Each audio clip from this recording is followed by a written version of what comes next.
Good morning, everyone. Looks like we have just about everyone here in Zoom. And for those of you who are interested in knowing the artist, again, I'm going to butcher this, but by Grammatic, Muy Tranquilo.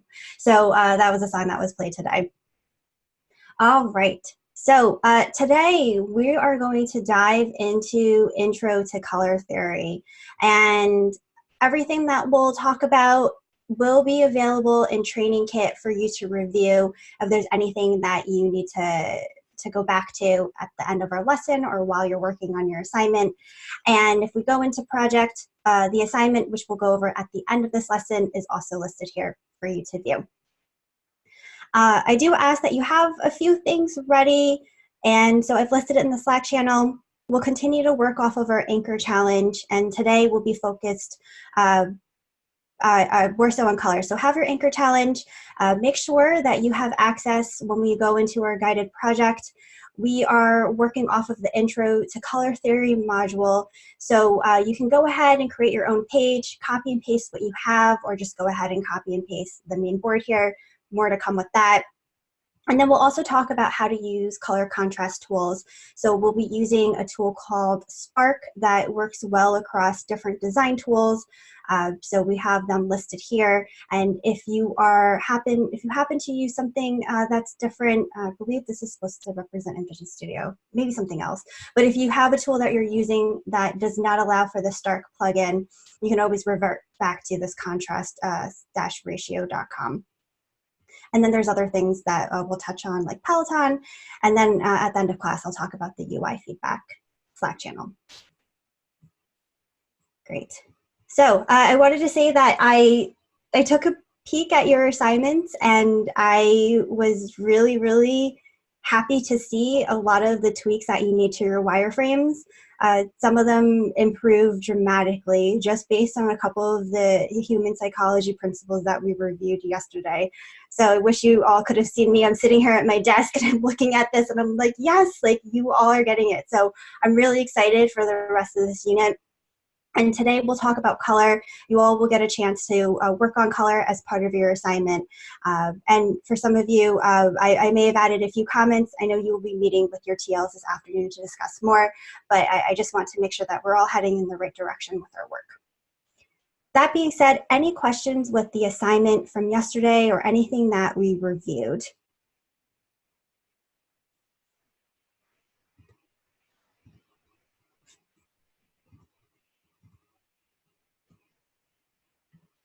Great. And thank you for adding in your daily UIs. So if you have not added in yours yet, please, as a reminder, please add that in. It will be required for you to showcase your daily UI so that we can make improvements along the way. We're putting our daily UI in the guided project in Figma, or? The daily UI, you can post in the UX7 daily UI Slack channel. Okay, that's what you meant. Okay, gotcha. Yep, and it looks like you have yours there. Thanks, JP. Of course. All right. Cool, so let's get started.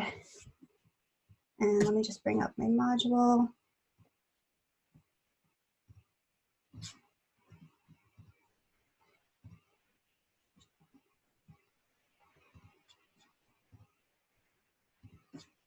Can you all see my screen? Awesome. Okay.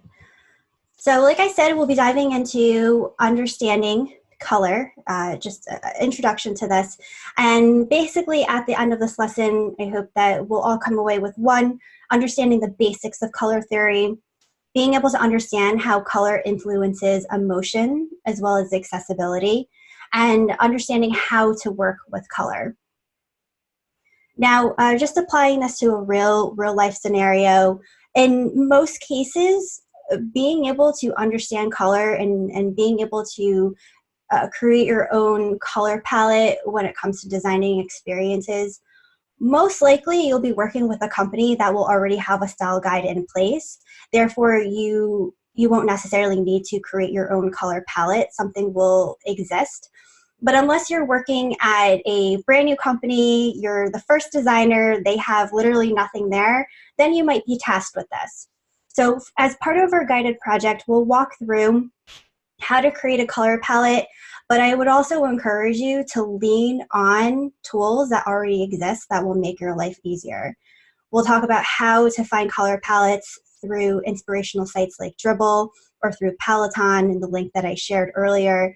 That way, it might be a lot easier to think through what you can use, and you may already be using hues that feel more cohesive. So I just want to let you all know that there's different options to go about it. Creating color palettes is not easy, but we'll work through both ways, and we'll talk about what questions you have associated with that. So let's talk about how color influences our emotions. And there's a large body of psychology and scientific literature that examines the impact of color on our thinking and emotions. And in fact, there's an entire field called color psychology dedicated to the study of hues as a determinant of human behavior. Being able to understand the general influences of color on humans can help us design experiences that are better tailored to our brand, audience, and communications. And here's a quote from Cameron Chapman. So we'll be pulling a lot of the lesson from this article that she's put together. But in her article, Color Theory for Designers Part 1, The Meaning of Color, she states that color theory is a science and art unto itself, which some build entire careers on as color consultants or sometimes brand consultants. Knowing the effects color has on a majority of people is an incredibly valuable expertise that designers can master and offer to their clients. Coming up with a color palette for your product, for your brand, there are color consultants out there where that is their sole purpose and job to be able to create those colors. And so what we'll be diving into is just purely an intro. I would encourage you all to continue to explore if this is something that you're interested in. I find that just understanding color is quite interesting. There's a book that I'll have to share with you all at the end of this lesson that I've been reading that actually talks about the history of all these different hues, and it's quite fascinating. Anyway, so when we think about color can be broken down into 3 different types of categories. So the first is we have our warm colors, which tends to be our bright and vibrant colors that help us communicate passion, happiness, enthusiasm, and energy. And we can see on the right-hand side, we have our red, orange, and yellow colors that reflect these warm colors. Then as we go down the line, we see our cool colors. These are our green, blues, and purples. They're more subdued in comparison to our warm colors, and they help us bring a sense of calm and professionalism to our designs. And then finally, we have our neutrals. So our neutrals are colors like we see here, are blacks, whites, grays, and browns. These colors tend to fade into the background of our designs and are influenced by the warm or cool colors that surround them. So sometimes in design, you'll see a mock-up with a white background, and they might use cool colors to indicate their primary button or their call to action. Sometimes you might find that they're using warm colors as accents, and so we'll dive through a bunch of different examples as to what that will look like. Now that we have a little bit of a better understanding as to how these colors are grouped, let's take a look at all of them and some of their common Western color interpretations. While these are good guidelines, recognize that context and cultural understanding is important. For example, South Africa, the color red is associated with mourning, but in China it represents celebration, good luck, and prosperity. So making sure that you understand your user's context when you're working with color is going to be really important. All right, now we're going to take a deeper dive into each color. And we'll start with our warm colors. Again, these are vibrant colors, are reds, orange, and yellow. And the example that we have here are some red websites that I pulled from Google. So red is typically associated with all of these elements that we see on the side: fire, violence, warfare, love, passion, anger, importance, danger. And it's a really hot color. In history, it's been associated with both the devil and Cupid, and red can actually have a physical effect on people, raising blood pressure and respiration rates. It's also been shown to enhance human metabolism. And red can also be associated with anger, but also associated with importance. So think of the red carpet at award shows and celebrity events. Red can also indicate danger, the reason why we have our stoplights and stop signs as red, and warning labels that we often see are in red. And even from a digital perspective, when we're going through error messaging, we typically see that as in some type of red hue. Now, outside of the Western world, red has different associations. So like we mentioned before, in China, red is the color of prosperity and happiness. It can be used to attract good luck. And then in other Eastern cultures, red is worn by brides on their wedding days. And in South Africa, red is the color of mourning, and red is also associated with communism. Red has also become the color associated with AIDS awareness in Africa due to the popularity of the Red campaign. And so when we think about design, red can be really useful as a powerful accent color, which we can see in the middle example here. So we have Fabian's name highlighted in this red. And with red, it can also be used, it can also create this overwhelming effect if used too much in design, especially in its purest form. So these examples that I pulled here, I don't believe it's really at its purest form, the first and the third. We'll talk about more of that in a bit. But we have to be careful that we are thinking about the emotions that we want to portray and that we're not overwhelming the user if we were to create this bright red website for them to view for the first time. We really want to make sure that our design is intentional. Red can also be very versatile, and brighter versions being more energetic and darker shades being more powerful and elegant. So in the first and third images that you see, we see that they're using red as a background, but it's more of a muted tone. That way you get, it feels less energetic. Well, it still feels energetic, but less overpowering. And then like I mentioned earlier, red can also be used as an accent. So the red that's being used for the name draws attention. What questions do we have about the color red?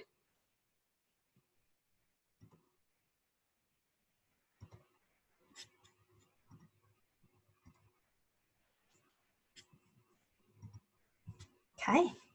So moving on to our next warm color is orange. And orange is normally associated with earth, autumn, change, movement, creativity, health, and vitality. And it's a very vibrant and energetic color, just like what we've seen with red. In its muted forms, it can be associated with the earth and with autumn. And because of its association with the changing seasons, orange can represent change and movement in general. Orange is also strongly associated with creativity.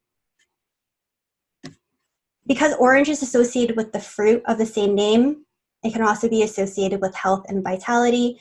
And in designs, as you can see here, orange commands attention without being as overpowering as red. So we definitely see the difference between these two. It's often considered more friendly and inviting and less in your face. And with these examples, these orange tones, again, are a little bit lighter to make it feel less vibrant, a little less overwhelming. We can see in the middle example that we have orange as an accent color to make the links stand out. So we have the menu and our discover our work. And then this third image of Leonardo, we almost feels like a poster board. So we have more of that vibrant orange to help draw attention. What questions do we have about the color orange? Any comments or questions?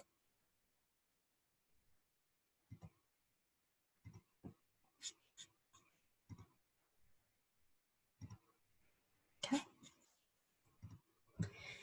And then finally, under our warm colors, we have yellow, and this is typically associated with happiness, sunshine, hope, and danger. It's considered the brightest and most energizing of the warm colors, and it's often, it can be associated with deceit and cowardness, but yellow is also associated with hope, as we can see in some countries when yellow ribbons are displayed by families who have loved ones at war. Yellow is also associated with danger, though not as strongly as the color red. And then in terms of other countries, yellow has a very different connotation. For example, in Egypt, yellow is a color used for mourning. And then in Japan, it represents courage, and in India, it's a color for merchants. These bright yellows that you see can definitely lend a sense of happiness and cheerfulness. Softer yellows are commonly used as a gender-neutral color for babies. And light yellows also give a more calm feeling of happiness than bright yellows. And we can definitely see that contrast when we look at this first example in comparison to the third example. Dark yellows and gold-hued yellows can sometimes look antique and be used in designs where a sense of permanence is desired. So we just talked about the contrast between the first and the third image, this muted yellow background that doesn't scream as much attention in comparison to that third image. And again, invoking that sense of calmness. And then we also see yellow that is used as an accent color with the titles and the buttons. And one thing that I want to point out is that you'll notice that there's a very strong contrast between the yellow and this kind of dark grayish bluish background. When it comes to applying color in our mock-ups, we need to be mindful of accessibility, color contrast, those that have vision impairments that are able to view this. And towards the end of this lesson, we'll be using some of the tools that I brought up earlier, like Stark or color contrast, to make sure that it's easy for those individuals to be able to view. Oftentimes in design, and what I see with entry-level designers, is that they tend not to check for these differences. And so we need to remember that our design should be accessible by everyone. So we'll play around with those tools, and just as a heads up, towards our third sprint, we'll actually talk about designing for accessibility, so we can learn more about that. What questions do we have about the color yellow?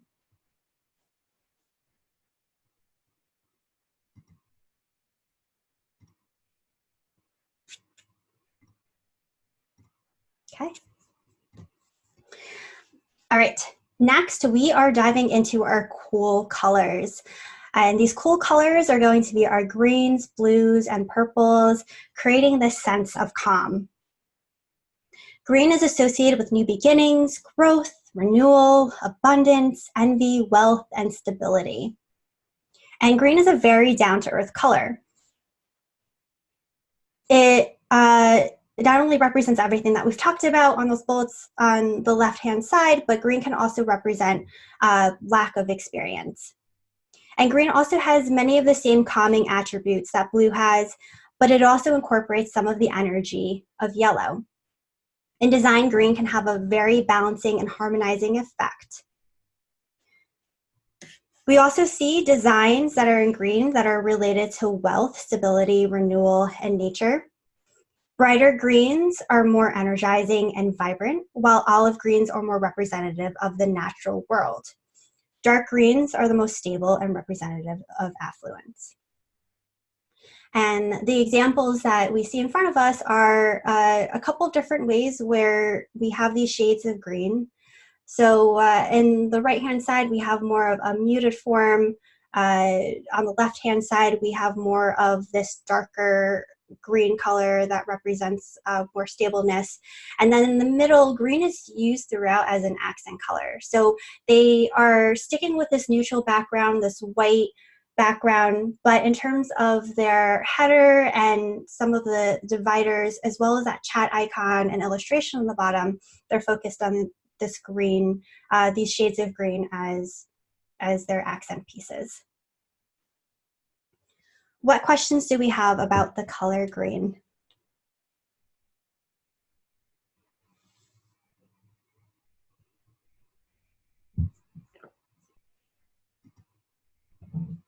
All right.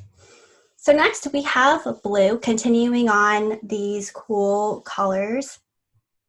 And blue is associated with sadness, calmness, responsibility, refreshing, friendly, peace. And in the English language, it's often associated with sadness. But blue is also used extensively to represent calmness and responsibility. Light blues can be refreshing and friendly, whereas dark blues are more strong and reliable. Blue is also associated with peace and has spiritual and religious connotations in many cultures and traditions. For example, the Virgin Mary is generally depicted wearing blue robes.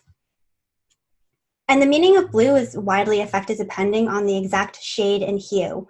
In design, the exact shade of blue you select will have a huge impact on how your designs are perceived. Light blues are often relaxed and calming. Bright blues can be more energizing and refreshing. Dark blues, like navy, are excellent for corporate sites or designs where strength and reliability are important. So some corporate sites that come to mind that use blue, for example, is American Express, really illustrating that sense of professionalism, security. And in these examples here, if we take a look at the first one, this website actually uses a bunch of different shades of blue in order to break this out into separate sections, which is really interesting because we have this darker hue that's on the top, which really brings your attention to that section first. And as the eye continues to scan, we have more of this muted tone that's more calming. And then in the last section, we have this blue color that's kind of this in between the light and the dark that is also drawing your attention as well.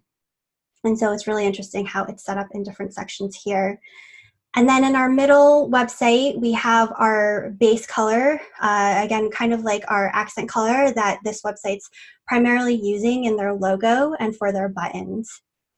And then we see a stark difference between the third website and the first website, where this is more of a more vibrant blue that they focus on in the background.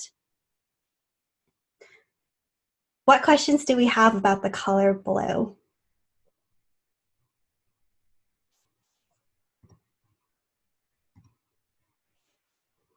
It doesn't matter what kind of blue, as long as it has the type of hue, correct? It doesn't really matter what type of blue. It's really just exploring and making sure that it's accessible. So in the second example, we have this blue button with the white text. If we were to make that white text more of like a darker blue against that lighter blue, there might be a contrast issue. What's your point? Okay. Thanks, JP. Anything else?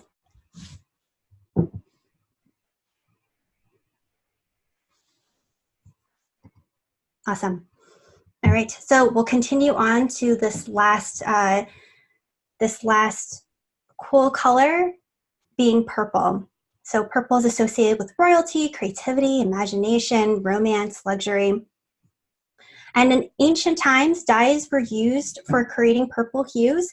They were actually extracted from nails and were very expensive so that royals and the very wealthy could afford them. Purple is this combination between red and blue and takes on some attributes of both.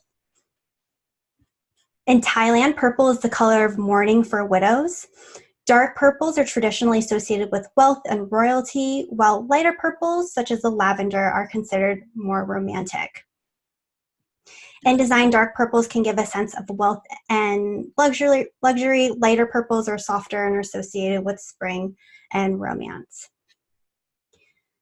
And in this in the second example, it's a little bit similar to what we saw in here, where they're using these different shades of purple to break these out into separate sections.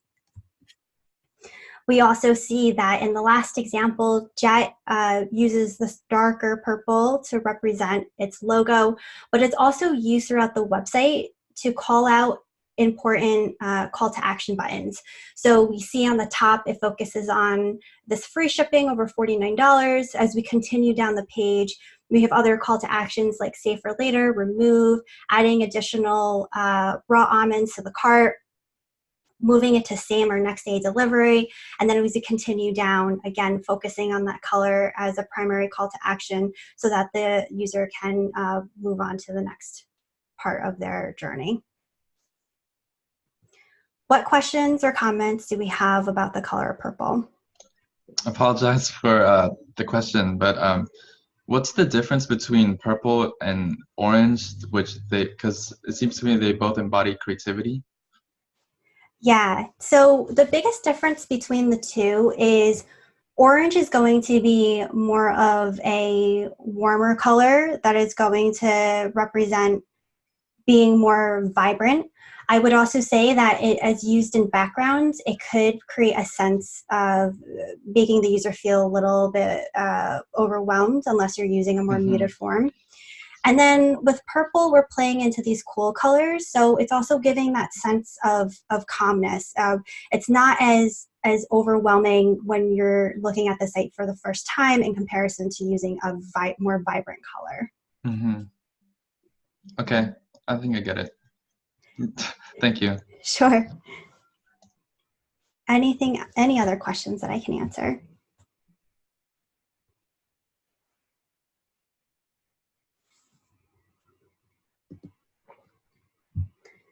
All right, so next we're going to move into our neutrals. So our neutrals are going to be our black, white, gray, and browns. And these are colors that normally fade into the background, or we'll often see them combined with accent colors like we see in this middle example here. Or sometimes they're just used by itself, and there might be a website that seems more modern based on just using these colors. So black is associated with power, elegance, formality, evil, death, mystery, and mourning. And this is the strongest of the neutral colors. On the positive side, it's commonly associated with power, elegance, and formality. And then on the negative side, it can be associated with evil, death, and mystery. In Western countries, black is the traditional color of mourning, and it's also associated with rebellion in some countries, or in some cultures, and is associated also with Halloween. Black, when used as more than an accent or for text, is commonly used in edgier designs as well as in very elegant designs. It can be either conservative or modern, traditional or unconventional, depending on the colors it's combined with. In design, black is commonly used for typography and other functional parts because of its neutrality, and black can make it easier to convey a sense of sophistication and mystery in a design. Some of the examples that we see here is black using this more softer and faded version, which doesn't seem as overpowering in comparison to the second example. And then we have in our third example where black is used at minimal, just in terms of the text that is being written out.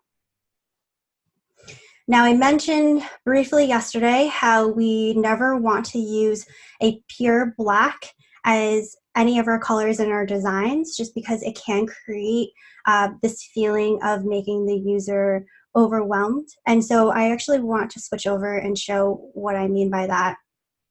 There's a really great article that's called Design Tip Never Use Black. I'll share that with you all at the end of our lesson today. But if we take a look at, let me share this link with you all so that you can also view it. But here I have two examples of this website that I'm using called Duotone, where I'm able to use a pure black and I'm able to use our darker gray. So in this, I just customize the view. I have a tone that has white, and then I have this pure black, which is these 6 zeros if you're interested in writing the hex color. Now, in the second example, I'm using a more muted form, more of a gray. And if I were to actually separate this out, it's subtle, but you should be able to see the difference between, the two. So here we have more of our gray hints coming through, and here we have more of our darker black. And so I would just encourage you all to try this out and see it, because it might be difficult to see it as I'm screen sharing. But the overall sense is try to use it. Oh, I don't think you're sharing your screen. I just see you right now. I'm sorry about that. Okay. Thank you for calling that out. No worries. All right, can you all see this? Okay. You know what might actually be easier is if I were to split this up. All right, so here's duotones. I have it customized where this one actually is overlaid with a darker gray. I'm using 252525, but you can just use any lighter shade. And then here we have this black, pure black color that we're using. It's 000000. And if we look at the difference between the two,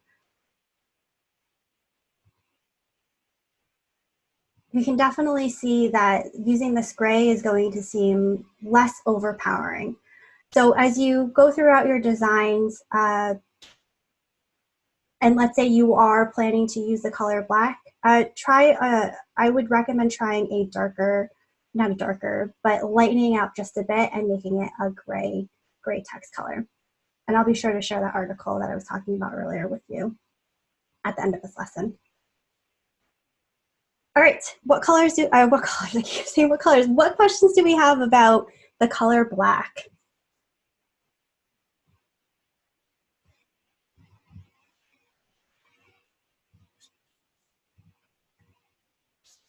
Okay.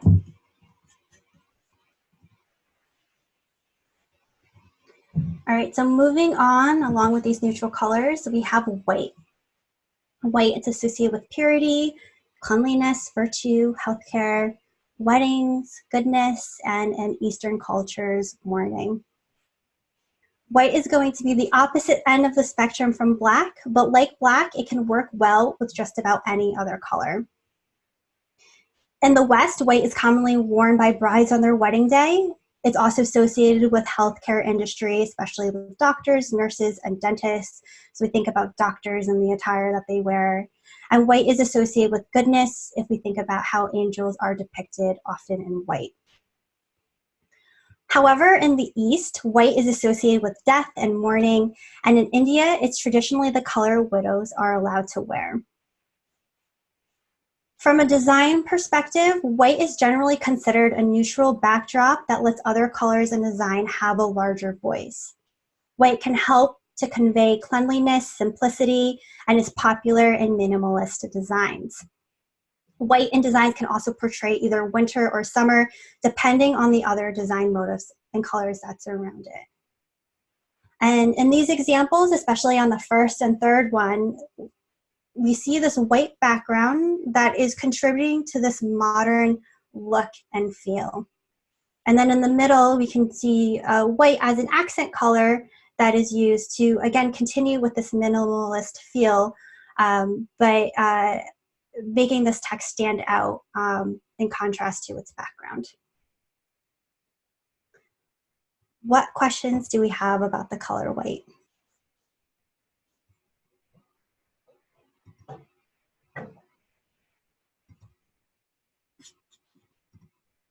Okay.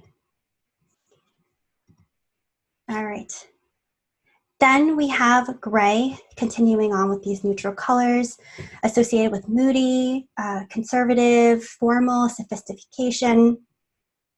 And since gray is a neutral color, it's generally considered on the cool end of the color spectrum. It can sometimes be considered moody or depressing. Light grays can be used in place of white in some designs, and dark grays can be used in place of black, like we were just talking about with the duotone example. Gray is generally conservative and formal, but it can also be modern, and sometimes it's considered a color of mourning. We commonly see gray used in corporate designs where formality and professionalism are key, and it can be a very sophisticated color. pure grays are shades of black, though other grays may have blue or brown hues mixed in. In design, gray backgrounds are very common, as is gray topography. And so an example, if we take a look at this last one here, gray being used as this subtle background. So really being able to display this use of formality and professionalism. And I would say the same for any of these that we see in front of us. What questions do we have about the color gray?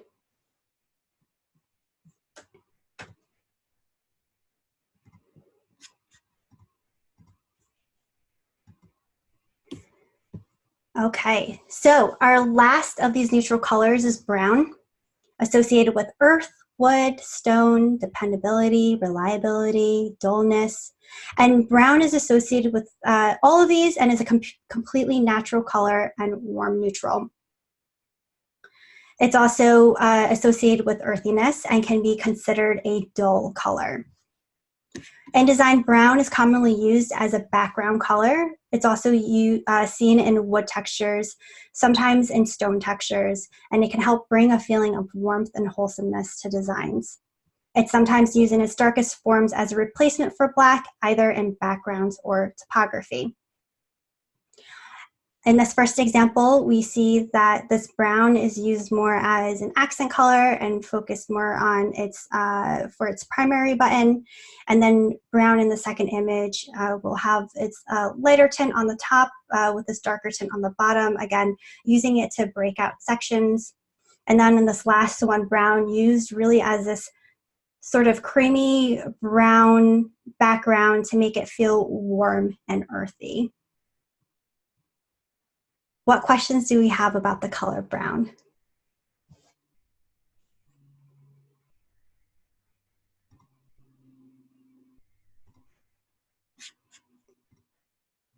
All right, so that leads us to our in-class challenge. Let me go ahead and paste this for you all.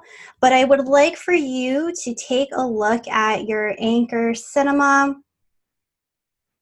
project that you've been building off of, and start thinking about what kind of emotions do you want it to invoke?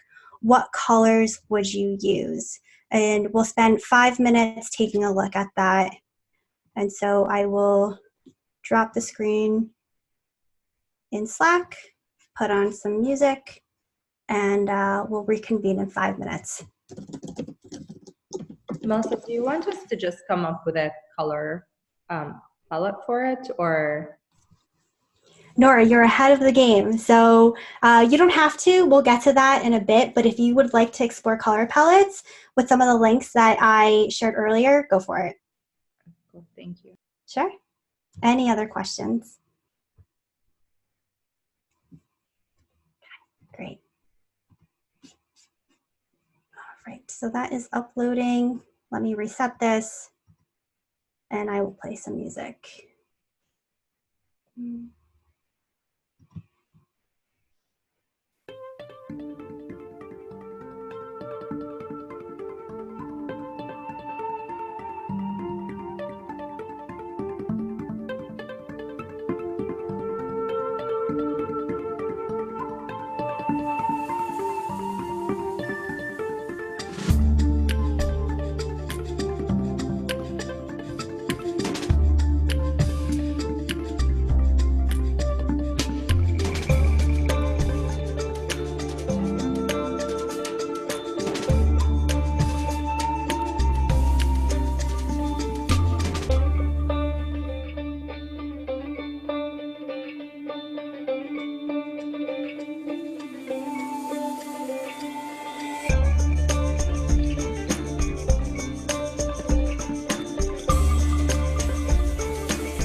can't hear you.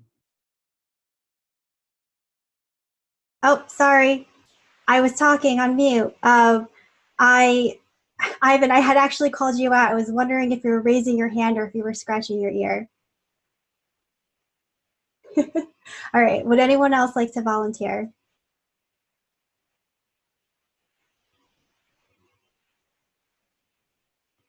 Before I call someone. The color that we chose, or Yeah, Vivian, the colors that you chose and what you wanted to try to invoke. well, for me, it was really simple, I guess, because I already have an idea of what a cinema is supposed to represent for me, because growing up it was always the reds, always, black, and then you have the yellow lights to signify the excitement. So for me it was like red, yellow, really dark gray for the kind of fonts, and the black just to signify, the darkness in the theater and the excitement that comes along with that, and the mystery and all that stuff. So Wonderful. That's great. Thank you, Vivian, for sharing. Would anyone else like to share? I had a similar idea like that. I I chose both bright and dark colors. Bright colors, they represent light and all that. I want dark colors, and the theaters is always dark, and you want that mixed feelings, combine them together, and yeah. Awesome. Thank you, Ivan. So a lot of similarity between invoking what we want our users to feel when they're as if they were in the movie theater themselves, but also creating this excitement with this vibrancy. Excellent. Great job. Okay. So we are going to be moving into our next section called color models. I think this is a good stopping point for us. So let's go ahead and take our 5-minute break, and then we'll dive into color models and work through the rest of our guided project. See you all in 5 minutes.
Okay, welcome back, everyone.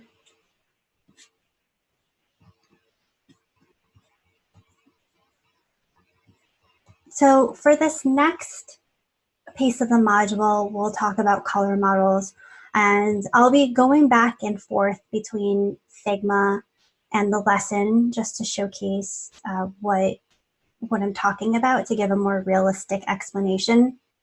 And so if you're using Figma or using a design tool of your choice, it should be very similar to follow along if you're interested in testing out these color models. We'll get a chance to do that while we go into our guided project. Now, the next piece is talking about how to work with colors. And we have a couple of different ways to do so. These representations are referred to as color spaces or color models. We'll just refer to them as color models for the rest of this lesson. And the ones that we will be working with are going to be RGB, HSB, and HSL. And so let's take a look at each one to understand what we mean by that. The first color model that you may recognize is RGB, which stands for red, green, and blue. And this is a very common color model.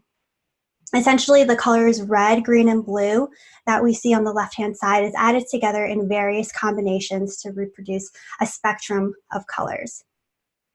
RGB defines a color space in terms of 3 components.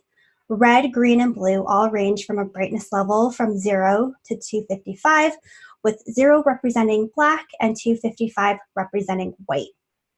So if you take a look at the image on the right-hand side, all of those pieces, the 65 represents the red, that shade of red, 146 represents that shade of green, and 192 represents that shade of blue out of this, basically out of this level from 0 to 255.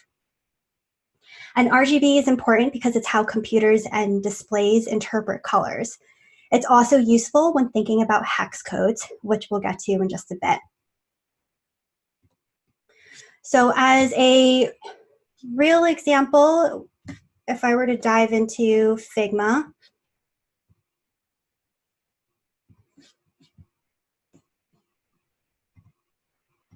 all right, I'm just going to go ahead and just add an artboard by tapping A. We'll just add a random one here. And I'm just going to label this Command R as an example because we always want to make sure that our files are clean. And let's say we wanted to, let's say we've added this button.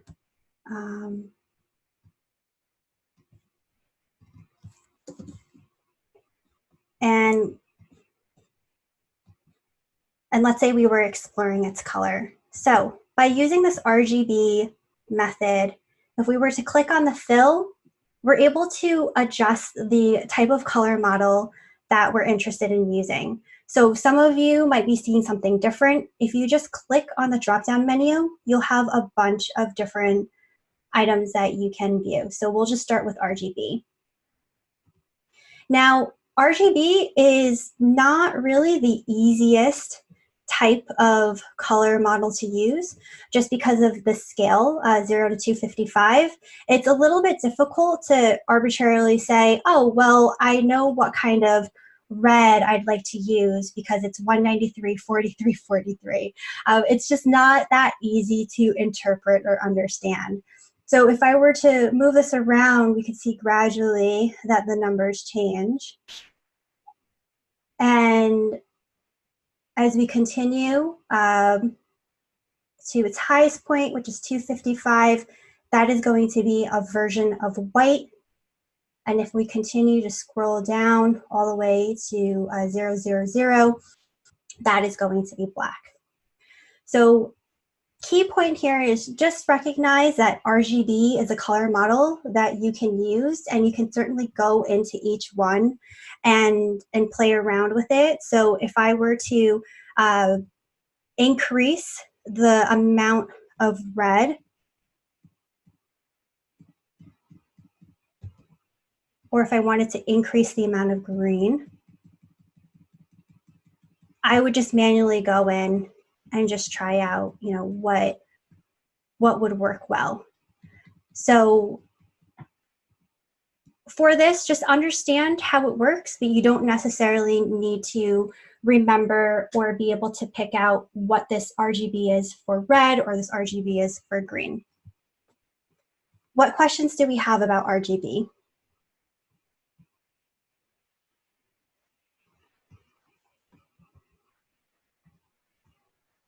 Okay.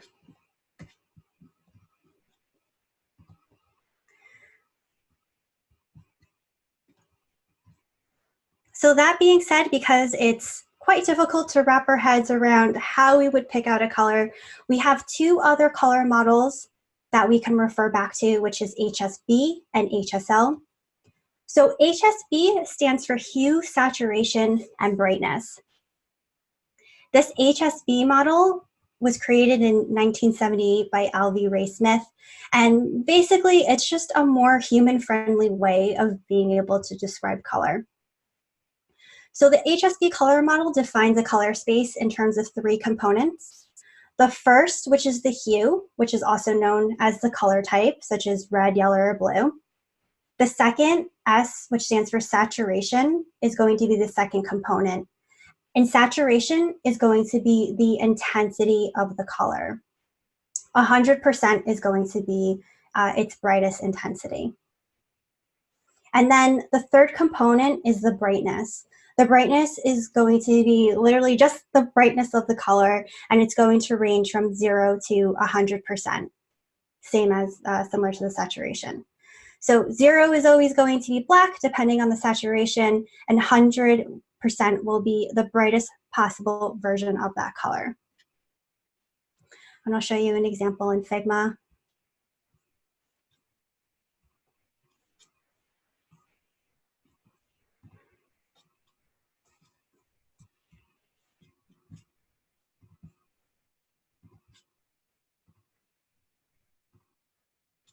Okay, so if we were to go ahead and click on that drop-down menu and go to HSB, the hue is going to be basically this swatch of colors that we have here. So the hue is going to be the color. So if I start to increase it, you'll notice that along the spectrum, the button color will change. And you can also drag the sky around as well. Now let's use this like purplish bluish hint. The next piece is going to be the saturation.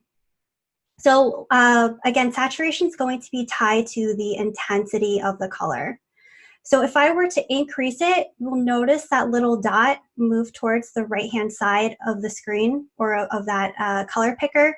That is going to be the most intense color of that particular hue. If I start to decrease it, we'll notice that more gray is going to get interjected, and it's going to be this gray version of the color. So this is a little bit easier to manipulate and use just because we're using the scale from 0 to 100. So it's a lot easier to say, well, I want the brightest intensity to be at 100%, or maybe if we were to dull it down a bit, maybe around 80, it would be a little bit of a lighter intensity of that color. Whereas if you really wanted to interject more gray, it would be closer more to that 0%. So that would be the saturation. And then the brightness is just going to be the brightness of the color. So as we start to increase our brightness, we just went from 80 to 100. We can see the level has increased versus if we were to decrease the brightness, we're going to be interjecting more black into this color. So again, working off of this scale from 0 to 100, if I wanted to add more brightness to this hue, I would go ahead and increase that third component, the brightness.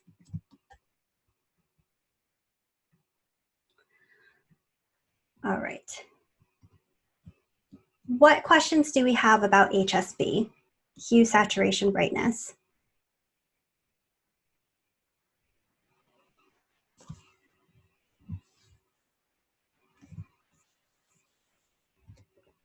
All right.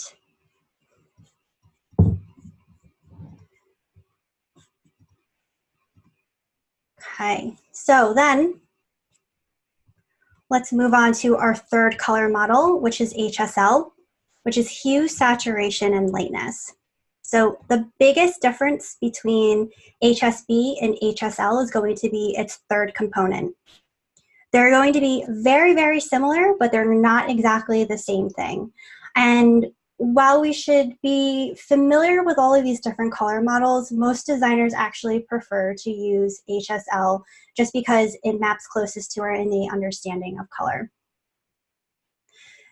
So with hue, saturation, and lightness, again, there are three components. We have our hue, which is what we were looking at before, which represents this range from 0 to 360 degrees.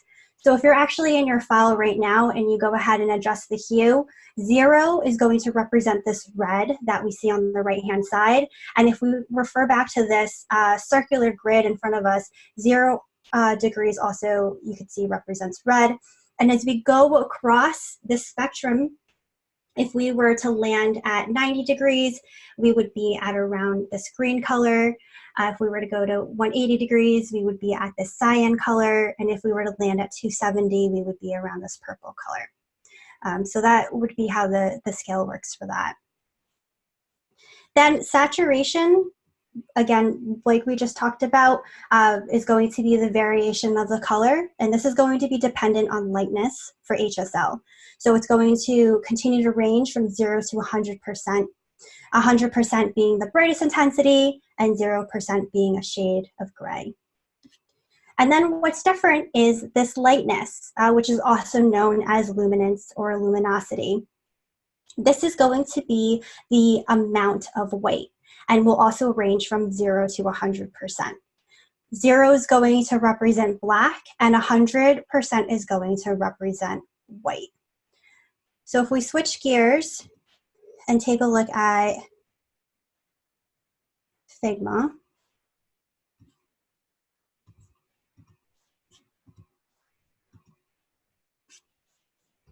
we go ahead and change our picker down to HSL.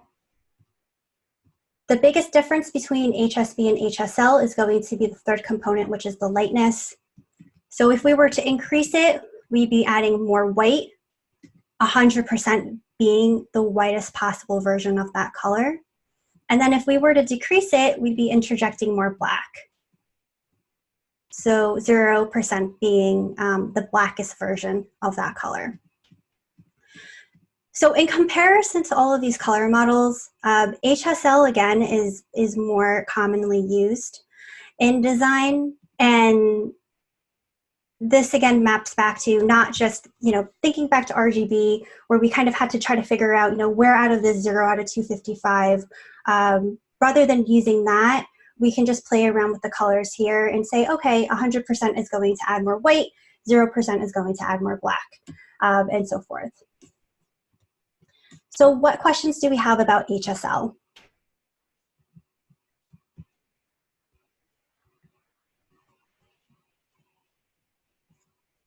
All right, we'll play with more of this in just a bit. So the next thing that we'll also discuss is color contrast. And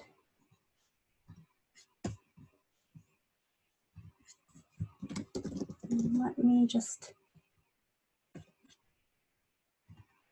pull that up. All right.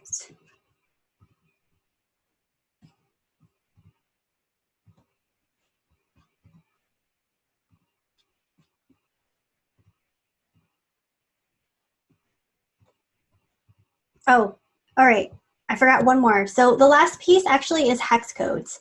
And hex codes, so when we're using our color pickers, we'll see hex codes as an option listed in the drop-down menu.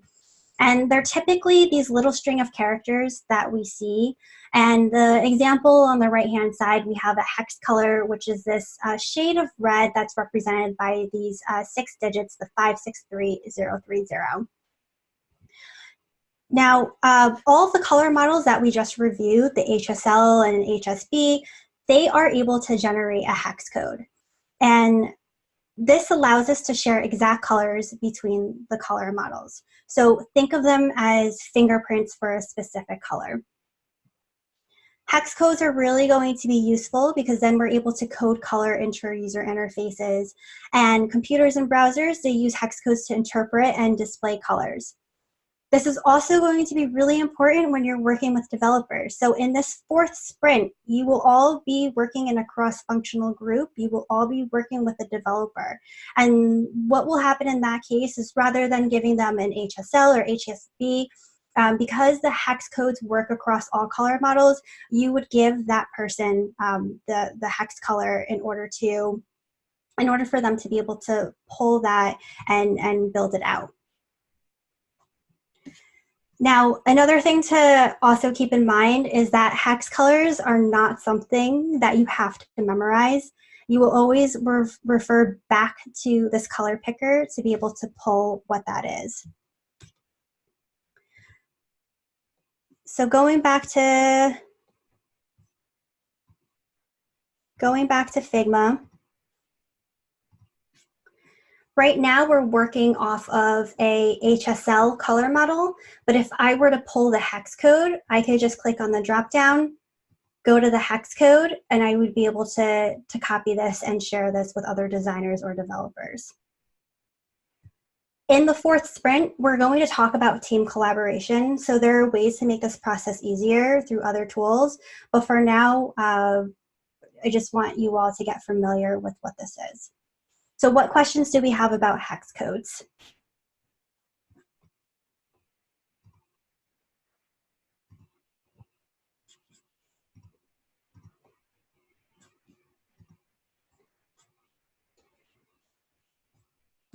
All right. All right, so now we'll dive into the other piece related to accessibility. Okay.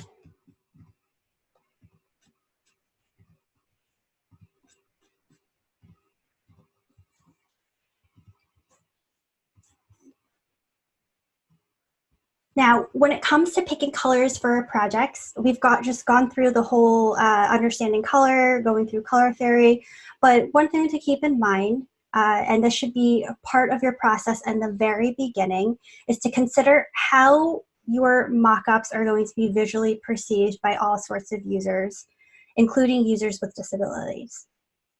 So for today's lesson, we won't talk about the specific steps to take and what to account for. That is going to take place in the 3rd sprint. But today, we're going to talk about how we can leverage tools just to check for a color contrast.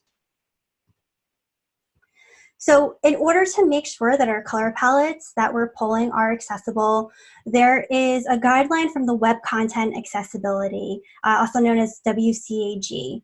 And by focusing on color accessibility, the key concept is to remember that you need to have color contrast. So the Web Content Accessibility Guidelines explains that hues are perceived differently by users with color vision deficiencies, resulting in different colors and relative luminance contrasts than for normally sighted users. Because of this, effective contrast and readability are different for this population. However, color deficiencies are so diverse that prescribing effective general use color pairs based on quantitative data is not feasible. Requiring good luminance contrast accommodates this by requiring contrast that is independent of color perception. So basically, the key takeaway is that our designs need to have color contrast that meet these Web Content Accessibility Guidelines. That way, we can make sure that our design accounts for folks who have vision or color perception deficiencies. So in order to facilitate our ability to use color contrast effectively, the WCAG outlines 3 levels of contrast conformance that we can follow. This is going to be our A, 3-to-1 ratio, AA 4.5-to-1 ratio, and AAA 7-to-1 ratio.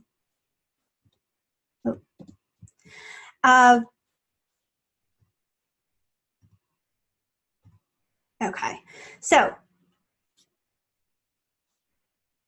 what does this all mean? And so from the guidelines, it states that the contrast ratio of 3-to-1 is the minimum level recommended for standard text and vision. The 4.1 or 4.5-to-1, the AA ratio, is used in this provision to account for the loss in contrast that results from moderately low visual acuity or the loss of contrast from aging. So in a way, when you're using colors and when you're designing for accessibility, kind of just think of it as if you were designing for your older self. Now, the contrast ratio of 4.5-to-1 was chosen for level AA because it compensated for the loss in contrast sensitivity usually experienced by users with vision loss equivalent to approximately 20/40 vision. 20/40 is commonly reported as typical visual acuity of elders at roughly age 80. And then this contrast ratio of 7-to-1 was chosen as a level of AAA because it compensated for the loss in contrast sensitivity usually experienced by users with vision loss equivalent to approximately 20/80 vision. The 7-to-1 level therefore generally provides compensation for the loss in contrast sensitivity experienced by users with low vision who do not use assistive technology and provides contrast enhancement for color deficiency as well. So, all that said and done, the key takeaway is that we need to make sure that our color contrast meets at least a AA rating. In practice, this means that we need to be especially focused on how we're using color with our typography. If our text content doesn't have enough contrast, then it can't be read. So generally speaking, when you're using larger and bolded pieces of text, then there might be less contrast. And so when it comes to font size, generally what this lesson is saying is that we should focus our efforts on around 14 and 18 pixels for text, but that is all going to be dependent on the type of typeface that you choose. I try to not generally go below 14 or 12, just because at that point, I think that anything smaller than 12 pixels is not going to be very readable. So we have these tools that we're able to use, and as long as we're passing at minimum AA, then that's going to help us feel more confident that our design is going to have enough contrast and meet this color accessibility guideline. So in order to check out color contrast, we have a bunch of tools. And the first one that I had shared that's available across different design tools is Stark, which you can download as a plugin, which is a really great and easy way to think about color contrast as you're designing. And then the second one is the color contrast tool. So if you don't have Stark as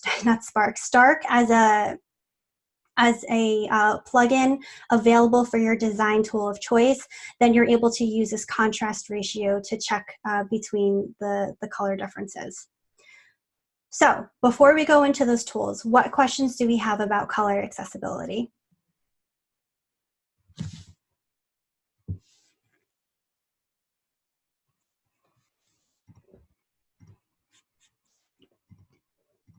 Okay. Awesome. All right, so we're going to dive into our guided project. And we can go into our Figma board. So if you go into Figma and just make sure that you're under the Lambda School account, you should click into where it says Intro to Color Theory. And we can all go into this guided project. We'll continue building off of what we worked on yesterday. So go ahead, come into this page to create your own page. Again, it's just by clicking on this plus button so that you can add your name. And what you can do is you can copy and paste what you were working on yesterday, or if you'd like to just copy and paste this this artboard, you can do that as well to follow along. And what we'll be doing is creating a color palette. So let me see if I can actually, all right, great. I have some folks joining in. Let me copy this link. That might be easier for you all to view and access. Awesome.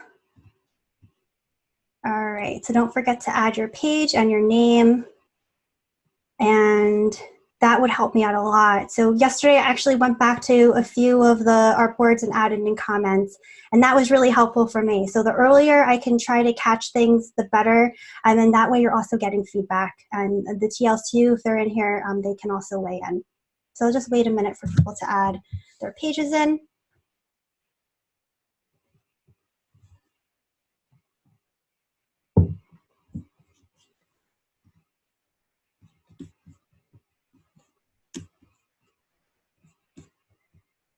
Okay, so while that's taking place, we'll be referencing Dribbble, we'll be referencing the Peloton color scheme generator, and there's a bunch of different methods that we can approach when it comes to creating a color palette. So thinking back to in the beginning of our discussion, most often your company is already going to have a style guide that you can use. That was certainly the case with my older company. I did not have to go and recreate colors. But if you're ever at a point where you're the sole designer, your company's brand new, you're working in a super tiny startup, some of these methods will hopefully be helpful for you as you are as you're building out your style guide. So the first thing that we're going to do is we're going to learn how to create a color palette together. And what we could do is you're just going to tap the letter A and go ahead and go to the section that says paper, and we're just going to use a regular A4 template. And so you can just click on that. And then, as always, design is also working smart and efficiently, and we need to keep our files organized. So we're going to go ahead and name this artboard. So you could just click on Command R or just double tap manually on the panel on the left-hand side. And we can just label this as our, what project are we on? Flutter color palette. And when I think about the Flutter messaging app that we all have been working on for the last couple of weeks, it sounds like an application that's really focused on security and social features. And so when I think back to all of how the colors were organized, we have our warm, cool, and neutral. I think that at this point, I want the Flutter app to help bring users a sense of calm and professionalism. So we'll focus more on these cool colors, which are our greens, blues, and purples. And so when it comes to creating a color palette, we should always have a reason for a choice. So loved the examples that were given during our in-class challenge, having the thought process behind it and just not arbitrarily just picking random colors. We should always have a reason. Now, in order to create a color palette, we are going to need a few things. We're going to need colors, primary colors, we'll need some grays, and we'll need some accent hues. So we'll go ahead and create our palette. So I'll just write in, here's our Flutter color palette. And I'm just going to make that a little bit bigger.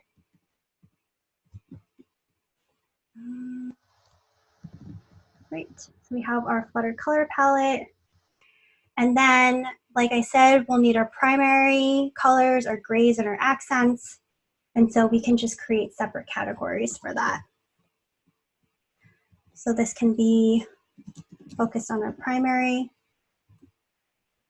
By selecting primary, holding down Option, I can drag this to the next section.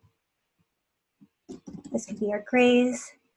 Again, selecting grays and holding down Option, I can duplicate it, and you can create our accents.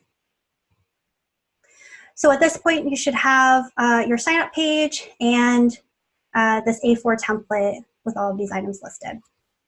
Going to stop there. Any questions so far?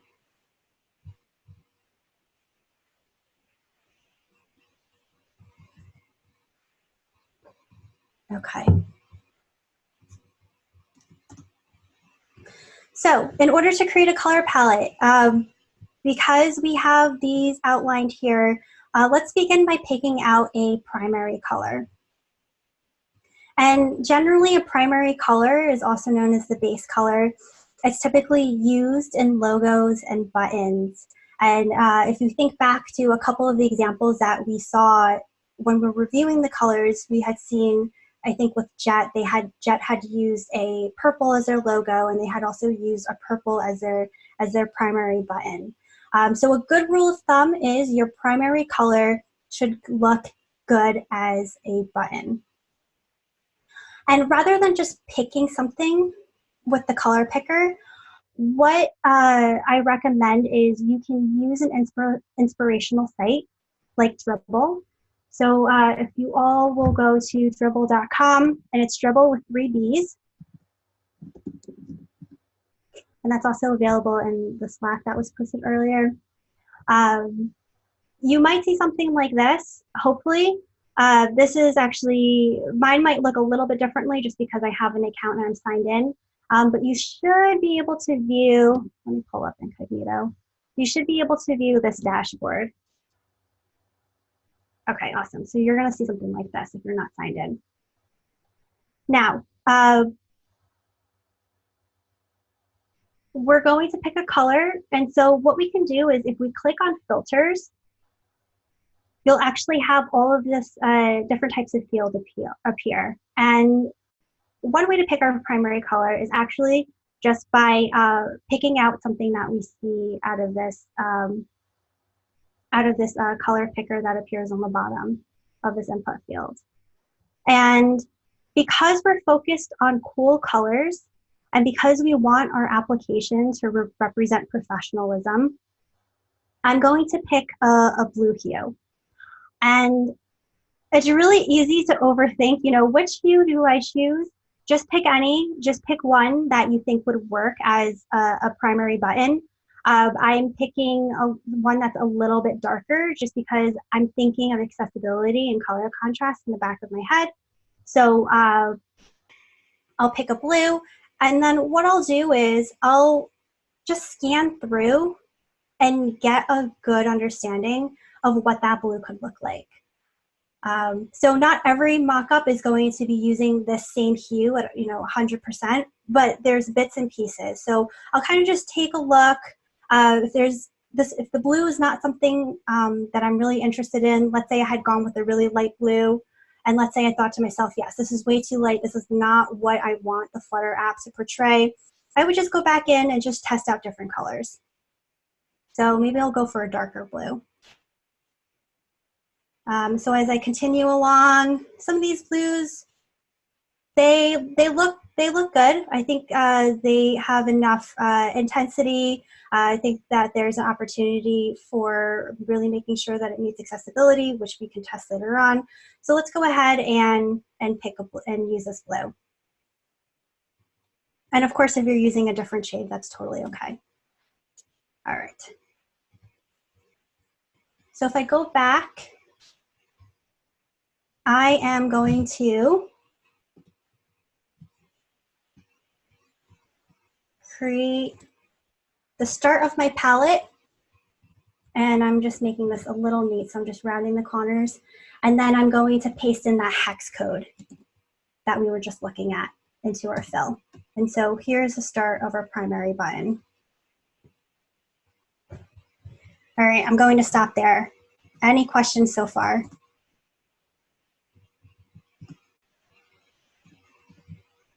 Yeah, and feel free to go in and copy the hex code if you want to use the same exact template.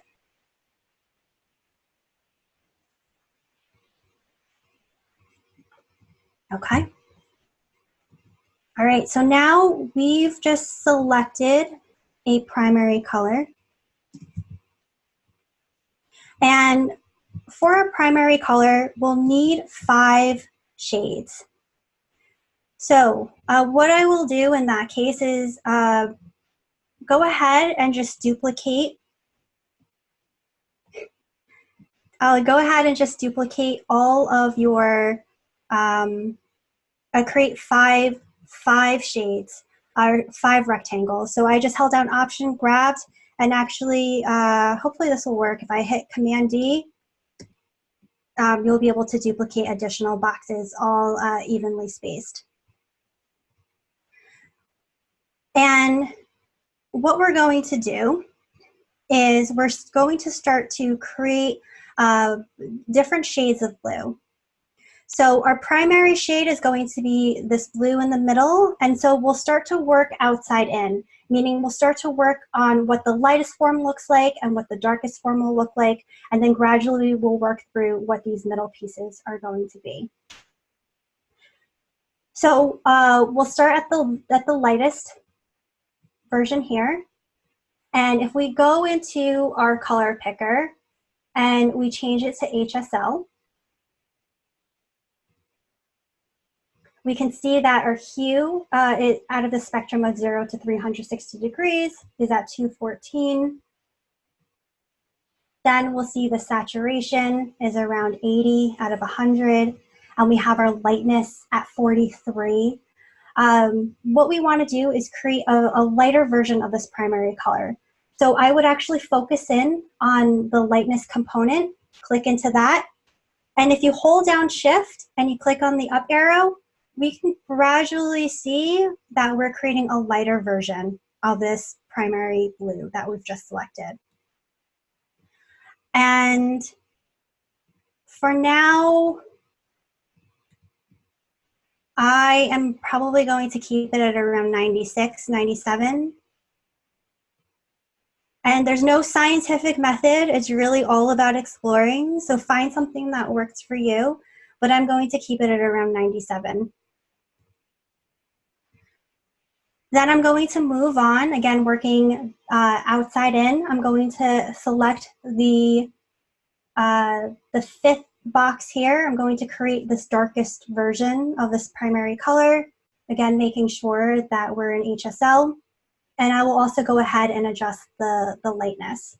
So holding down Shift, I'm just going to drag, tap the down arrow and get a darker version of that primary color.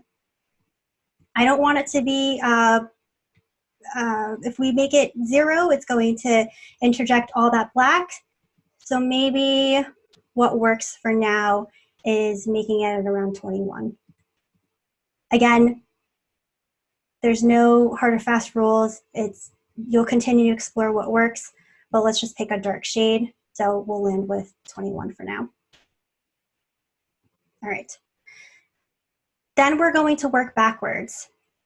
So I am going to want to try to find a color that's in between these two, the primary and its darkest shade. I would go in. What I like to do is adjust for lightness because I think that's easy to do. So I will just go ahead and try to find something that is almost like an in-between. And I think that is good for now. So if we take a look at this, our lightness is at 43. If we take a look at our darkest shade, our lightness is at 21.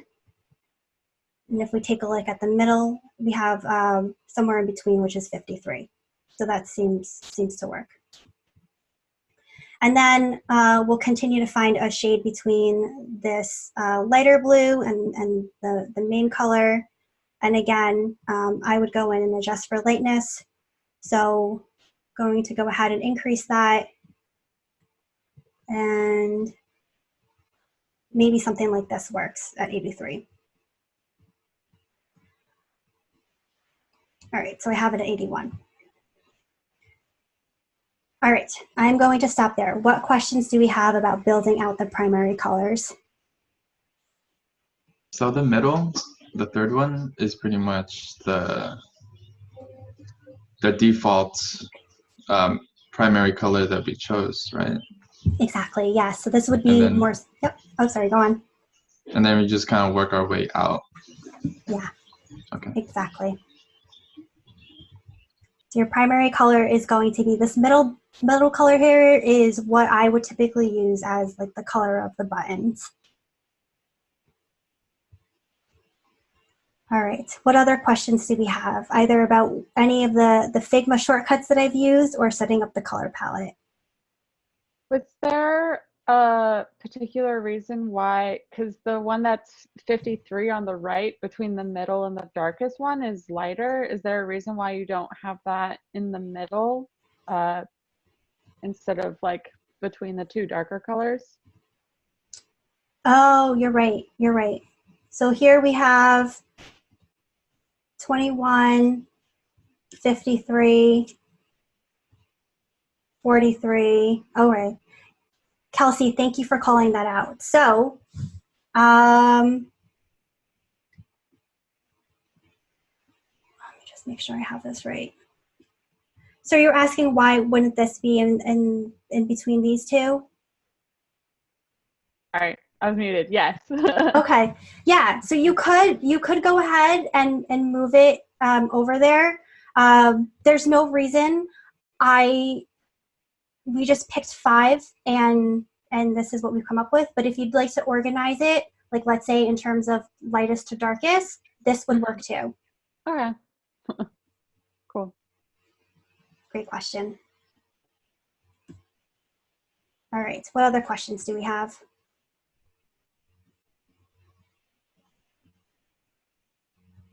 Okay.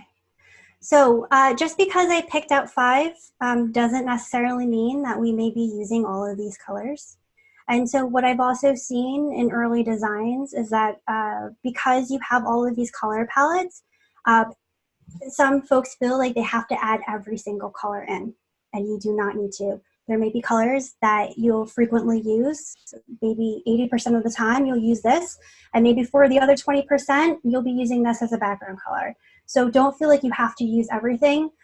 There are other color palettes. If you look into Material Design by Android or by Google, you'll see that there's just palettes that are greater than 10 colors.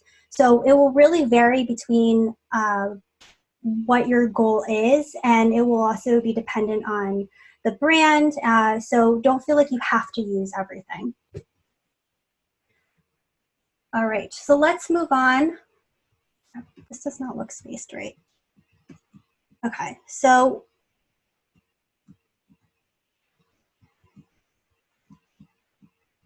yeah, there we go. All right, so let's move on to our grays. And what we're going to do is let's pick out 5 grays, and we're going to, when we get to accents, we can just pick out 3. So for the grays, what we're going to do is just saturate the primary color with a gray. And you can just copy and paste, hold down Option, and drag it down. And if we think back to our lesson around saturation, if we were to decrease it, we would be interjecting more gray. So again, what I would do is work backwards. So let's start with this main color first, and let's go to our saturation. And we can just start gradually decreasing it until it adds more of this gray color. All right, so that is looking pretty good so far. So we have it at 22. Then we'll continue to work outwards in. So for our lightest gray, we can start to decrease that, and we'll leave it at around 20. That works for now. Then we'll have our darkest gray. So right now it's around 80. Can start to decrease that. And so right around here seems good to me, so that way it doesn't feel, actually let's make that a little darker. It doesn't feel too black, so maybe around 40. And then we'll work our way back in. Again, decreasing that level of saturation to interject more gray. So we're about 20 here. And then that seems good for now. So same methodology when approaching creating colors, except now we're really focusing on the saturation and interjecting more gray. So what questions do we have about creating a palette for grays?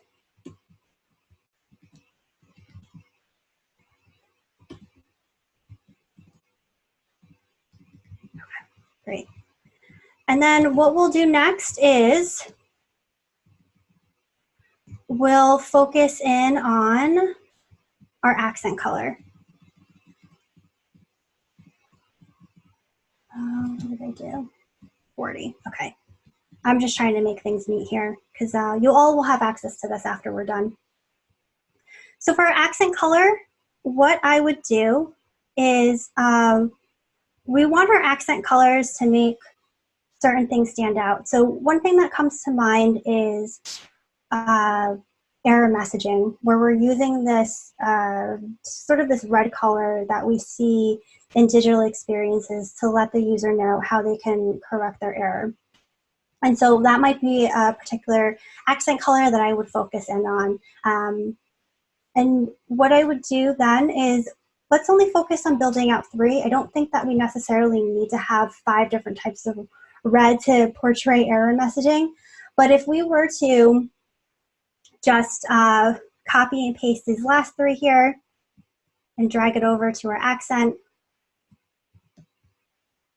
we can start clicking into one of the palettes and we can adjust for the hue.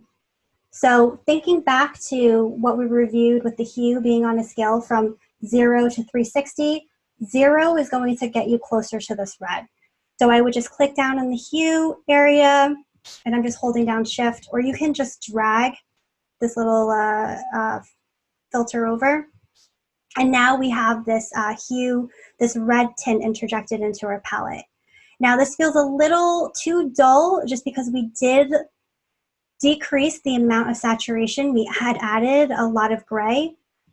And so if we were to start to increase that saturation, we would find something like this around 70 that I think would work pretty well. And then we'll continue. And what I would recommend is actually just copy and paste the same hex code into these guys. And then that way, when you start with the lightest color, you could go back to, we can take a look at the lightness. Maybe we want that to be lighter. So maybe something like this, around 93. And then if we look at our last color here, we can make that a little bit darker by decreasing the lightness.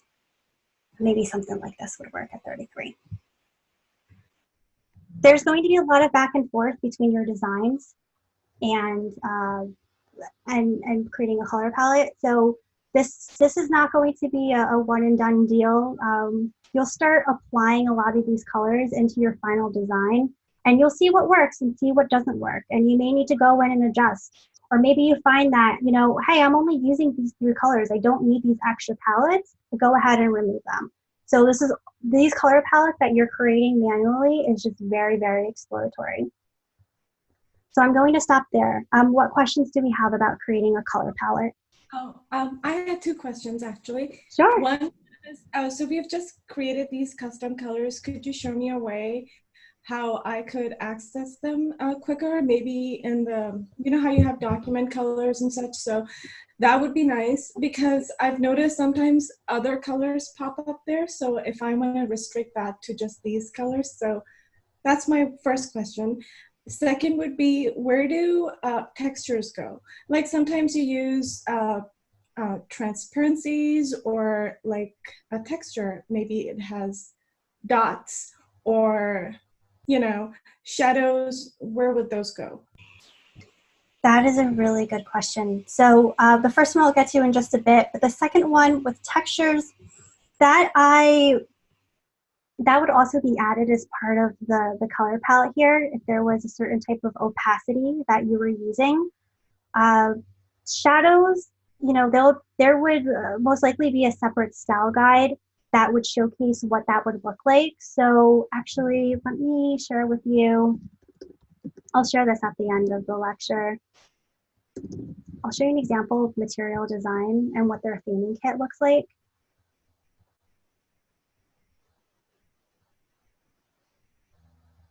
And so here's like a really, really robust view of their style guide. So they have their colors that they've added here that you can view. In terms of shadows, that's all, it looks like it's all implemented in the components that they've put. If you go into material.io, they actually talk about how, you know, like the design logic between the shadows or how they've incorporated shadows. But that would normally be spelled out in the components that you've added in. They also have like a topography section. We're going to do this tomorrow, so we'll build off of our style guide. And yeah, so they also have iconography, but those types of things would also be added in on here. But what I would recommend is, because, you know, I think most of us are creating this for the first time, don't worry about drop shadows. Drop shadows are really hard to do, and they're really hard to do well. So start with this, and then, you know, in the next few months, as you get more comfortable with working with color, then start exploring those other things like textures and shadows. But for now, just keep it simple. Okay, thank you. Sure. And then your second question about making it easier. So I'm happy that you brought that up. Being able to pull from a color picker and adding it in. So if you take a look, if you select one of the palettes, you'll see on the inspector on the right-hand side, these 4 little dots. So I already actually have a material design theme kit here where they pulled in all of these colors, which was a little messy. I need to fix that. But if you click on these 4 dots, all of your different color styles will appear. And let's say we wanted to go ahead and add the Flutter color app. You would just click on the plus button that says Create Style. And it's all, since I've already auto-selected this particular palette, I would be able to add in a new color style. So this could be light blue. And I can add in that color. And so I would just continue to select each one and just add a, I'm just making names up now, Seafoam Blue. And then they'll gradually start to appear here for you to use. And that way you can easily go in. And let's say if I were to change this into higher fidelity, let's say I wanted this sign up page, this background color to be this lighter blue, I could go into my color styles, select it, and then this would automatically update instead of having to manually go in and copy and paste the hex code. Nadia, does that answer your question? Yeah, yes, it does. Thank you. Sure. And this is also available in Sketch as well. Being able to save your colors that you're using. Okay. All right, so we're getting close to time. I wanted to actually update this with the new colors. So what I'll do is I will update this. So when you take a look later today or tomorrow, you can see what the high fidelity version looks like. But I wanted to move on to the second piece about being able to check for color contrast. And so if we take a look at our sign up page, we can go ahead and change this color to our primary color. So a neat tool or trick that you can also use in Figma is once you've selected your element, go ahead and click on Control-C. So once you selected your element and you've clicked on Control-C, you will actually have this little magnifying glass appear. And so you can highlight over a specific color that you're interested in using. So in this case, I want to use this primary blue. And now we've added that color. But definitely recommend making sure that you save all your colors. That's going to be the easiest. This is more so in terms of exploring. Now, because we focused a lot on color, contrast, accessibility, there are two ways that we can check the color contrast between this white text and the background color of the blue. The first one is pretty manual. You can go in and just copy and paste this into your contrast ratio. So your text color, you could just paste in the hex color. And then if I were to copy and paste the fill as the background color, then it would give me a ratio. So all you'll need to do is just hover over it and it'll tell you whether or not it's met accessibility. So it's actually meeting both AA and AAA. An easier way to do this, if your tool supports it, is downloading this Stark plugin. And so I already have this available in my in Figma. And so what I would do is I would just click on both layers, submit, and the background color. And if I click into this little side menu and I go into plugins, I'll have Stark available. And so you can check for colorblind simulation, but in this case, we're checking for contrast. So just click on check contrast. And this will actually tell you that it has met accessibility for AA for normal text, meaning as long as your normal text is 16 pixels, then it's met AA. Because the font size I'm using is not bigger than 60 pixels, is actually not meeting AAA, but at minimum, we want to meet AA, so that's okay. And then as long as we're using these large texts, it will meet both AA and AAA. And so this is a really, really handy tool that's quick to use just because it is embedded as part of a plugin that you can use when you're designing. So what questions do we have about the color contrast tools?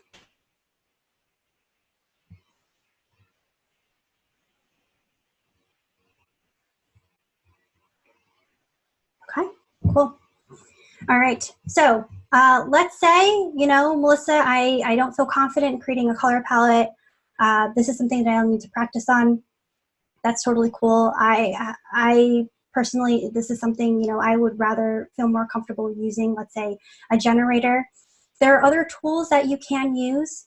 So if you go into Dribbble, and let's say you are really interested in this purple scheme here, if you were to click into that, color palettes do appear on the bottom. So if you hover over each color, you'll be able to pull the hex code. So that's one way of generating a color palette. And a second one is this Peloton website that I shared earlier. Let's say, you know, if we go back to Figma and I wanted to really make sure I had a color palette that was focused on this primary color, this blue, I could go into Peloton and just copy and paste that where it says base RGB. So this might be a little difficult to see, but it's in the bottom left-hand corner. Just double click it and paste in that primary color that you'd like to use. And there are several different ways that you're able to pull a color palette. So if you click on where it says add complementary, you are able to automatically get an accent color that would work well. You can also explore these buttons here to pull complementary colors, triad colors, tetrad colors, and then that way you'd be able to also pull the palette here. And I think the last time I was using this share, the share palette isn't working, but if you just hover over the colors, you'll be able to pull the hex colors. So that is something that you are also able to use as well. Again, you do not have to use every single color. Make sure that in the end, your designs are simple. All right, what questions do we have about those tools? So you've talked a lot about like the number of colors that we can use. Would you say that there is a ballpark number for keeping your design simple, but having enough like contrast in the design? Kelsey, that's a really good question. I do not have a ballpark. Try to keep it as simple as you can. I mean, I probably wouldn't even start off with 5, but it's going to be a work in progress. So you'll have to go back and forth between your wireframes and changing them to hi-fi and seeing if there's a need for it. If there's not, then just cut it out of your palette. So maybe start a little bit bigger. Maybe just start with 5 and take it from there. And if there's something that's unnecessary, remove it. Or if there's something that you need, add on to it. Okay, cool. Great. Other questions?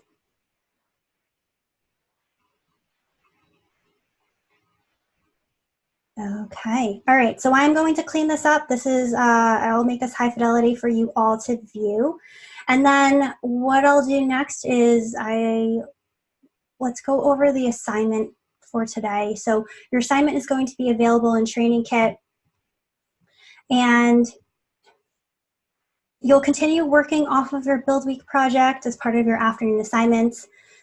So review your Build Week project, and based on the color theory and color contrast principles that we all learned today, create a color palette.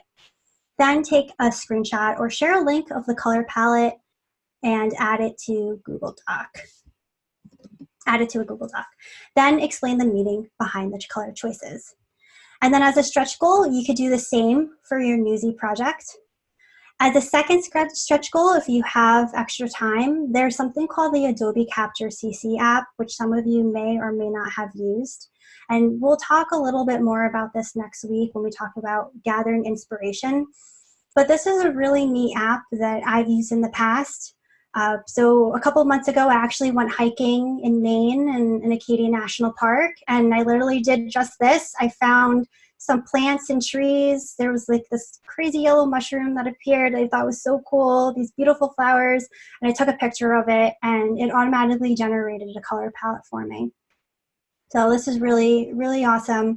Another piece that it also does is it generates patterns based on photos that you've taken or have uploaded. So if you do get some free time, check this out. And then, like always, make sure that you're following the writing guide. And on the bottom, we have a rubric. And basically, goal is, at minimum, to get a 2, make sure that you're creating a color palette for your Build Week project and that there's an explanation that supports it and that the submission follows the requested submission format. And then if you'd like to attack those stretch goals, that would mean a level 3. What questions do we have about the assignment?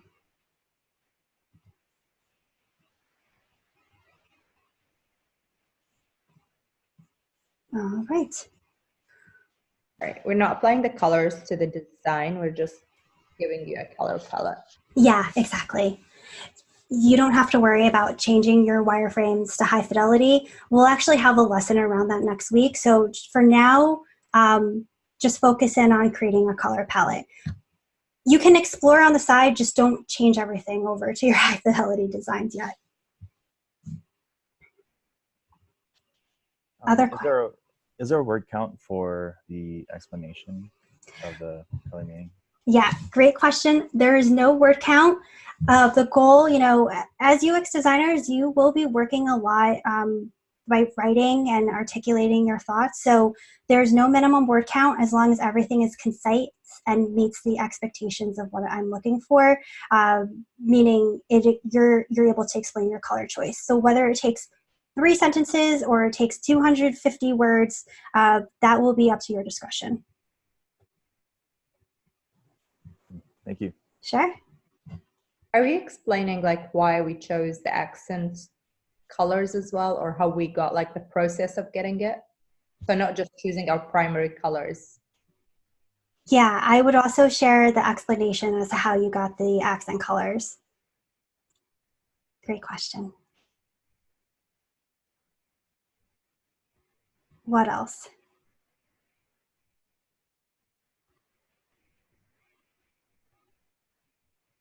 Okay. We have 1 minute left. I want to touch on one daily UI and make one announcement. Actually, let me start with the announcement. There is a UI feedback channel, so please join that. The goal of that channel is if there is feedback that you would like from an instructor, you can post that there, and whoever's available will add their comments. So really cool to see what other students are working on and other pieces of feedback that you would get from a different instructor other than myself. And then the second piece is our daily UI. So I am going to, all right, Nora, I'm going to highlight your daily UI. So if you could just tell me what you love and what you would change, and then I'll share my feedback. What I would change for sure is the background color. I just find that probably the contrast is not going to be that great. But I couldn't figure out what color to change it to. Today I would. Yeah, that usually is. I was hoping that the map would be a little bit smaller, but I couldn't really work on my image. It was just the way the image was. Yeah, it's just mainly contrast issue with the body in there. Awesome. Cool. Yeah, so I would agree with you. I think the map is fine. I would say that I would double check the contrast between the white and the yellow. And then I would also, in terms of the drop shadows that are being used, I'm going to, I think maybe during our sprint Q&A, maybe have a little lesson dedicated to how we can create drop shadows, because I'm seeing like variations across the board from everyone. Drop shadows are not easy to do. So what I would say is for now, keep it simple. Don't worry about the drop shadows. See what that looks like, because I think there is going to be enough figure ground, like we talked about yesterday with Message Mike against this. Other than that, if you're able to make those tweaks, I'm happy to take a look at it again, and you're happy to do this. I mean, feel free to do this as part of your daily UI, or feel free to work on something else. But those were some of the things that I've noticed which aligned with what you called out, which is great. Great, thank you so much. Cool, thank you, Nora. Awesome. So the goal is I'm going to try to get feedback to everyone. So I'll pick a different person each day. And we are 2 minutes over. So thank you for sticking with me. Enjoy your lunch, and I will see you all tomorrow. Thanks, everyone. Bye.